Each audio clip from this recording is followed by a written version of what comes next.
میرا بندہ نوافل کے ذریعے سے میرا تقرب حاصل کرتا جاتا ہے یہاں تک کہ میں اس کی آنکھیں بن جاتا ہوں جن سے وہ دیکھتا ہے، اس کے کان بن جاتا ہوں جن سے وہ سنتا ہے، اس کے ہاتھ بن جاتا ہوں جن سے وہ پکڑتا ہے، اس کے پاؤں بن جاتا ہوں جن سے وہ چلتا ہے۔ حدیث قدسی، اور سارے وہابی بھی مانتے ہیں اس کو، یہ نہ سمجھیے کہ یہ کسی صوفی کی بڑھ ہے،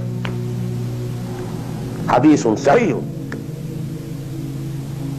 عند کل المحدثین۔ اللہ ہاتھ بن جاتا ہے آپ کا، اللہ پاؤں بنتا ہے آپ کا، اللہ آنکھ بنتا ہے آپ کی، اللہ کان بنتا ہے آپ کا۔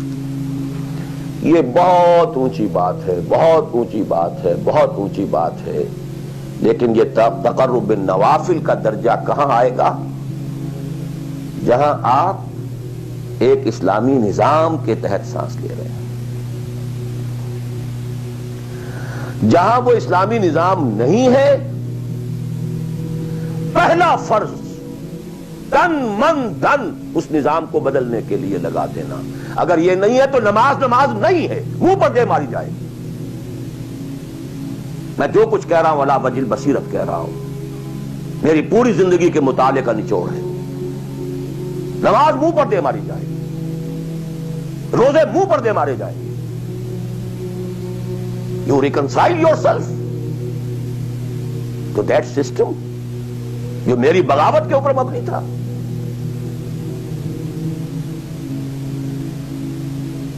پہلا فرض یہ ہے، تن من دھن۔ You cannot reconcile with that system. You cannot accept that system. اس میں اپنے آپ کو ایکوموڈیٹ کرنا، اس میں اچھے کیریئر تلاش کرنا، اس میں اچھی جائیداد بنانا، اس میں پیسہ جمع کرنا، اس میں اچھی سے اچھی بچوں کو ایجوکیشن تاکہ بہتر سے بہتر زندگی وہ بھی گزار سکیں، سب کا سب حرام، مطلقاً حرام۔ پہلا کام یہ ہے اپنی جان، اپنا مال، اپنا تن، اپنا دن سب اللہ کے دین کے لیے خرچ کرو۔ سب سسٹمز لیول کے اوپر صرف جان کو باقی رکھنے کے لیے جو ناگزیر ہے، that is allowed, nothing more. This is the point, crucial point. اب ہمارے سامنے حدیثیں ہوتی ہیں اور وہ سارے فضائل کی کتابیں ہیں اور یہ ہیں جن کا تعلق اس ماحول سے تھا جبکہ دین قائم ہو چکا تھا، اس کانٹیکسٹ میں باتیں ہو رہی ہیں، نفل کی بات ہو رہی ہے اور قیام اللیل کی بات ہو رہی ہے اور جو ہے ختم قرآن کی بات ہو رہی ہے، اور اگر فجر کے بعد بیٹھے رہے مصلی پر اور 2 رکعت پڑھ کر اٹھے جبکہ سورج نکل چکا ہے تو اب یہ اتنا اونچا سوال، یہ ساری باتیں، all these things become absolutely irrelevant. The deciding factor is دین غالب ہے، ٹھیک ہے، چلو نوافل کی طرف، قرات کی طرف چلو، جتنا آگے سے آگے یتقرب الی العبد بالنوافل، ورنہ تقرب بالفرائض پہلے فرض کرنے ہوں گے، اور فرضوں میں پہلا فرض جہاد ہے۔ Now please note this word, جہاد اصل میں اس جد و جہد کا جامع عنوان ہے، your struggle against that system۔ لہذا انما المؤمنون الذين آمنوا بالله ورسوله ثم لم يرتابوا وجاهدوا باموالهم وانفسهم في سبيل الله، integral part of the definition of a مومن۔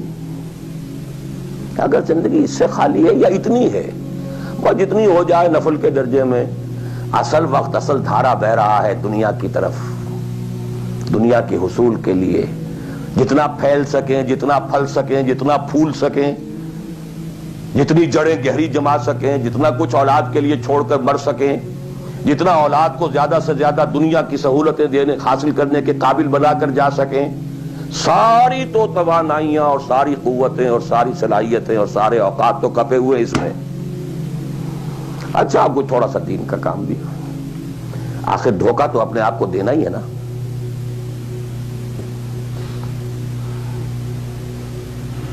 قسمت فروش عورتیں بھی تو کالے کپڑے پہن کے جلوس میں نکلتی ہیں تازیوں کے, اور سبیلیں لگاتی ہیں اور مسجدیں بناتی ہیں. They have to deceive themselves. ڈاکو لوگ نہایت سفاک یتیموں اور بیواؤں کی سرپرستی کرتے تھے. ہمارے معاشرے میں جو بستہ الف بستہ بے کے غنڈے ہوتے ہیں, ان کے ہاں بھی نیکی کا, پن کا, خیر کا کھاتا ہوتا ہے. کسی طرح کچھ مذہبی ایکٹیویٹی ہے. اصل شے یہ ہے کس ماحول میں رہ رہے ہیں. بہت خوش قسمت ہوتا میں اور آپ, پھر آپ اچھے سے اچھا پہنتے, کوئی اعتراض نہیں, اچھے سے اچھا کھاتے. قل من حرم زینۃ اللہ التی اخرج لعبادہ والطیبات من الرزق. خلافت راشدہ میں آپ رہ رہے ہیں, آپ حلال ذریعے سے کما رہے ہیں, آپ بہت اچھا کھائیے, بہت اچھا پہنیے, بلکہ اللہ چاہتا ہے کہ اس کی نعمت جو اس نے تمہیں دی ہے وہ تم پر ظاہر ہو. لیکن پلیز نوٹ دی کانٹیکسٹ. دین مغلوب ہو اور آپ اچھا پہننے اور اچھے کھانے کی فکر میں ہو. مجھے جملہ یاد آ رہا ہے حضرت ابو بکر کا رضی اللہ تعالی عنہ. تھوڑا سا مسئلہ ہوا تھا کہ لوگوں نے کہا کہ زکوٰۃ ہم دیں گے لیکن زکوٰۃ ریاست کو نہیں دیں گے, اپنے طور پر خرچ کریں گے. حضرت ابو بکر نے فیصلہ کیا ان کے خلاف جنگ کا. حضرت عمر جیسی شخصیت بھی مشورہ دے رہی ہے کہ دیکھیں نہیں, 2 فرنٹ پہلے ہم نے کھولے ہوئے ہیں. جیش اسامہ کو بھی آپ نے روکا نہیں کہ جائے, حضور نے تیار کیا تھا. پھر جو مرتدی ہو گئے, کسی اور کو نبی مان لیا, ان کے خلاف تو جنگ کرنی ہی کرنی ہے. لیکن یہ تو صرف نماز بھی پڑھ رہے ہیں اور یہ زکوٰۃ کا بھی انکار نہیں کر رہے, صرف ہمیں نہیں دے رہے ہیں. تو ان کے ساتھ ذرا مصلحت کا تقاضا یہ ہے کہ کچھ نرمی کی جائے. ان کے بڑے پیارے الفاظ تھے, ایبدل الدین وانا حی. کیا دین میں تغیر کیا جائے گا جبکہ ابھی میں زندہ ہوں؟ خدا کی قسم اگر یہ حضور کے زمانے میں زکوٰۃ کے اونٹوں کے ساتھ ان کے باندھنے والی رسی بھی دیتے تھے, اور اب اگر یہ کہیں گے کہ اونٹ لے جاؤ رسی نہیں دیں گے, تب بھی میں قتال کروں گا, اور خدا کی قسم کوئی میرا ساتھ نہیں دے گا تو میں اکیلا جاؤں گا. اور اے عمر تمہیں کیا ہو گیا, تم جاہلیت میں تو بڑے سخت تھے, اسلام میں آ کر تم نرم ہو گئے ہو. یہ ڈانٹ ابو بکر پلا رہے ہیں عمر کو رضی اللہ تعالی عنہ. تو اچھی طرح جان لیجئے, اب میں نہیں کہہ سکتا کہ میں کس طریقے سے اس کو بیان کروں, کیسے ٹھوک ٹھوک کر آپ کے ذہنوں میں اتار دوں.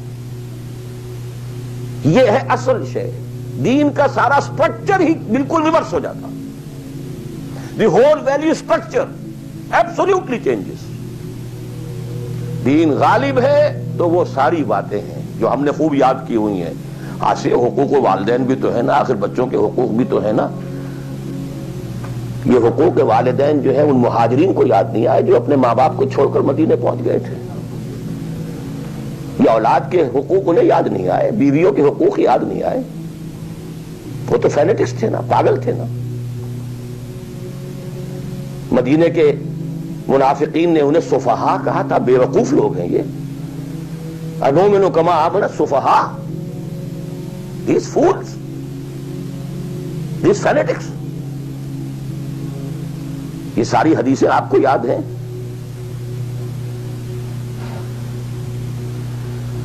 فرق ہے, اسلام غالب ہے تو مسئلہ کچھ اور ہے. اچھا کھائیں, اچھا پہنیں, نوافل ہے, نوافل پر نوافل ہے. جتنی ترقی کیجئے, دنیا میں کرنا چاہیں دنیا میں کیجئے, روحانی ترقی کرنا چاہیں روحانی ترقی کیجئے. سارے میدان کھلے. علم میں, پروفیشن میں, کسی خاص فن میں ترقی کرنا چاہے کیجئے.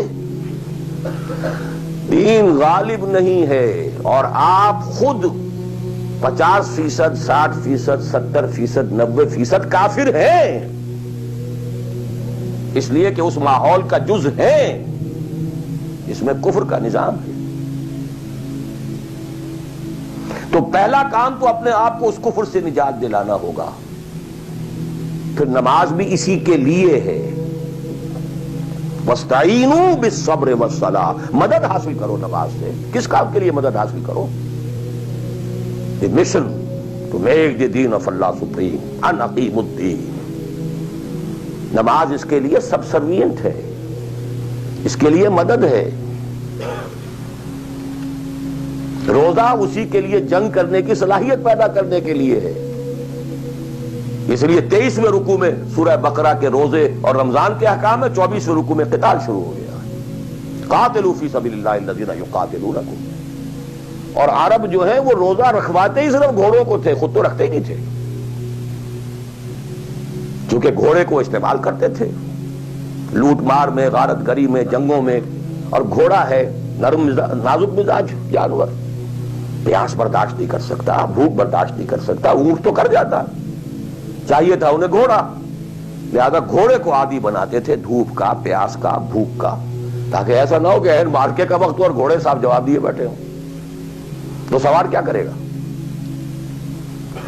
تو ساما یسومو عربی زبان میں گھوڑے کے لیے تھا، انسانوں کے لیے تھا ہی نہیں. یہ تو مدینے میں آنے کے بعد پھر حضور نے یہودیوں کو دیکھا کہ روزہ رکھتے ہیں تو آپ نے بھی مسلمانوں سے کہا عاشورہ کا روزہ ہے وغیرہ وغیرہ. چھوڑ دیجیے، اس بات کو لمبی ہو جائے گی. یہ ساری چیزیں اصل میں ہیں اس مقصد کے لیے.